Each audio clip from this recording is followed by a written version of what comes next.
اپنے کسی عزیز کو ایک پیغام بھیجتے ہیں کہ دیکھنا بھائی کل شام تک یہ کام کرنا ہے، ضرور کرنا ہے، ضرور کرنا ہے، ضرور کرنا ہے، اگر نہ ہوا تو میرا بڑا نقصان ہو جائے گا۔ کام نہیں ہوا، آپ کا نقصان ہو گیا، اب آپ غصے میں بفرے ہوئے پھنکارتے ہوئے گئے اپنے اس عزیز کے پاس، خدا کے بندے میں نے تمہیں یہ پیغام بھیجا تھا کہ یہ کام کرنا، تم نے نہیں کیا، میرا نقصان ہوا، کون ذمہ دار ہے؟ اگر وہ یہ کہہ دے ہلکے سے بھائی مجھے تو آپ کا پیغام کسی نے پہنچایا ہی نہیں، بتائیے آپ پتاشے کی طرح بیٹھ جائیں گے کہ نہیں؟ اب غصے کا رخ کدھر ہوگا؟ وہ پیغامبر، بھلے آدمی تجھے میں نے یہ پیغام دے کر بھیجا تھا، تو نے نہیں پہنچایا، تو میرے نقصان کا ذمہ دار تو ہے۔ اس ٹرائنگل کو ذہن میں رکھیے، پیغام بھیجنے والا جس کے نام پیغام گیا، اور جو پیغامبر ہے بیچ میں، پیغمبر میں وہ ایک لفظ ہی نکل گیا ہے نا، پیغامبر اور پیغمبر لفظ تو ایک ہی ہے۔ یہی وجہ ہے سورہ اعراف کی آیت نمبر 6 ہے اس موضوع پر، فَلَنَسْأَلَنَّ الَّذِينَ أُرْسِلَ إِلَيْهِمْ وَلَنَسْأَلَنَّ الْمُرْسَلِينَ، ہم لازماً پوچھ کر رہیں گے ان سے بھی جن کی طرف ہم نے رسولوں کو بھیجا۔ تمہارے پاس پیغام پہنچ گیا تھا کہ نہیں؟ اور ہم لازماً پوچھیں گے، پوچھ کر رہیں گے رسولوں سے بھی، تم نے پہنچایا تھا کہ نہیں؟ دیکھیے رسول کتنا ہی بلند مقام ہو، اللہ کے سامنے تو عبد ہے نا، اللہ تو اپنے رسولوں سے بھی محاسبہ کرے گا۔ قرآن مجید میں سورہ مائدہ میں ہے کہ نہیں؟ یا عیسی ابن مریم انت قلت للناس اتخذونی وامی الہین من دون اللہ، اے مریم کے بیٹے عیسیٰ کیا تم نے کہا تھا لوگوں سے کہ مجھے اور میری والدہ کو بھی اللہ کے سوا الہ بنا لینا؟ اس مقام کو پڑھیے، معلوم ہوتا ہے کانپ رہے ہیں حضرت عیسیٰ کھڑے ہوئے۔ کہا اللہ کا دربار ہے، الرب رب وان تنزل والعبد عبد وان ترقى، یہ ابن عربی کا شعر مشہور ہے، اگرچہ ابن عربی کے کچھ دوسرے اشعار جو ہیں بالکل مخالف بھی ہیں، بہت گمراہ کن بھی ہیں۔ العبد رب والرب عبد یا لیت شعری من المکلف، رب ہی بندہ ہے، بندہ ہی رب ہے، یہ وحدت الوجود والا مسئلہ ہے ٹیڑھا، تو سمجھ میں نہیں آتا مکلف کون ہے، کون حساب لے گا، کون دے گا، جب ایک ہی ہے۔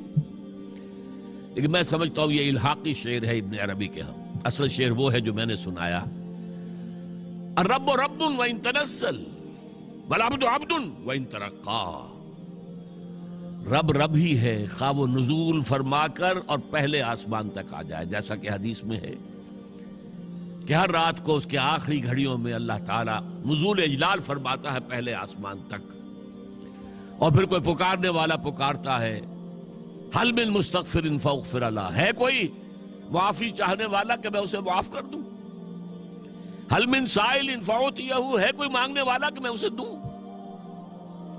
تو اللہ کہاں آ گیا؟ پہلے آسمان پر، لیکن رہا اللہ ہی، رب ہی، اور حضور پہنچ گئے 7ویں آسمان پر، رہے عبد ہی۔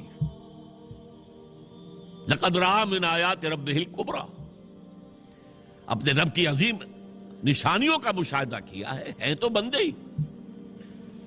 سبحان الذی اسریٰ بعبدہ لیلا من المسجد الحرام الی المسجد الاقصی، عبد عبد ہے، چاہے 7ویں آسمان پر پہنچ گیا ہو، اور رب رب ہے چاہے پہلے آسمان تک اتر آیا ہو۔ لہذا اللہ تعالی حساب لے گا رسولوں سے بھی، اسی لیے اسی سورہ مائدہ میں حضور سے واحد کے صیغے میں خطاب کر کے کہا ہے یا ایھا الرسول بلغ ما انزل الیک من ربک وان لم تفعل فما بلغت رسالتہ، اے نبی پہنچا دو وہ سب کچھ جو تم پر نازل ہوا ہے تمہارے رب کی طرف سے، اگر تم نے اس میں کوتاہی کی تو رسالت کا حق ادا نہیں ہوگا، پکڑے جاؤ گے اللہ کے ہاں۔ اس اعتبار سے ذرا سوچئے، بعض آیات وہ بھی ہیں نا جن میں حضور پر گرفت آئی ہے، اللہ تعالیٰ نے کچھ ناراضگی کا اظہار کیا ہے، حضور چھپا لیتے وہ آیات، کیوں ہمیشہ ہمیشہ کے لیے یہ آیات پڑھی جائے؟ لما تحرم ما احل اللہ لک تبتغی مرضات ازواجک، اے نبی کیوں حرام کر رہے ہیں اپنے اوپر جو تمہارے رب نے تمہارے لیے حلال کیا؟ اپنی بیویوں کی رضا جوئی کے لیے ہے؟ انداز ہے. عبس وتولی ان جاءہ الاعمی وما یدریک لعلہ یزکی او یذکر فتنفعہ الذکریٰ.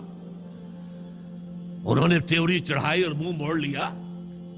دیکھیے خطاب بھی نہیں کر رہے یہاں پر، یہ بھی ایک طرح کا اظہار ناراضگی ہے.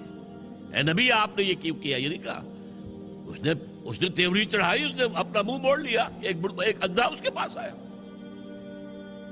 یہ آیتیں بھی قرآن میں ہیں اور تا قیام قیامت ہم تلاوت کریں گے. تو یا ایھا الرسول بلغ ما انزل الیک من ربک وان لم تفعل فما بلغت رسالتہ.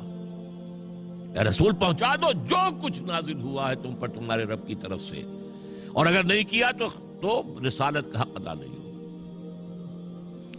یہ ہے کار رسالت. اسی لیے رسولوں کے لیے سب سے بڑا لفظ کیا آتا ہے؟ انا ارسلنا الیکم رسولا شاہدا علیکم کما ارسلنا الی فرعون رسولا. دیکھو لوگوں، ہم نے بھیج دیا تمہاری طرف ایک رسول جو تم پر گواہ بنے گا، تمہارے خلاف گواہی دے گا. شاہدا علیکم، جیسے کہ ہم نے فرعون کی طرف رسول بھیجا تھا. فعصى فرعون الرسول فاخذناه اخذا وبیلا. تو فرعون نے ہمارے رسول کی نافرمانی کی تو ہم نے پکڑا اسے وبال کا پکڑنا. لفظ شاہد، اور شاہد اعلیٰ کے ساتھ، کیونکہ رسول گواہی دے گا اے اللہ میں نے پہنچا دیا تھا. اسی طرح مشہور آیت سورہ احزاب کی، یا ایھا النبی انا ارسلناک شاہدا ومبشرا ونذیرا وداعیا الی اللہ باذنہ وسراجا منیرا. اے نبی ہم نے آپ کو بھیجا ہے 5 حیثیتوں میں. شاہد سب سے پہلی، مبشر بشارت دینے والے، راست رو راست گو ان کے لیے بشارت، کجرو ان کے لیے خبردار کرنے والے، اور داعی اللہ باذنہ ہی اللہ کی طرف اس کے حکم سے بلانے والے. بس سراجا منیرا، اور ایک روشن چراغ.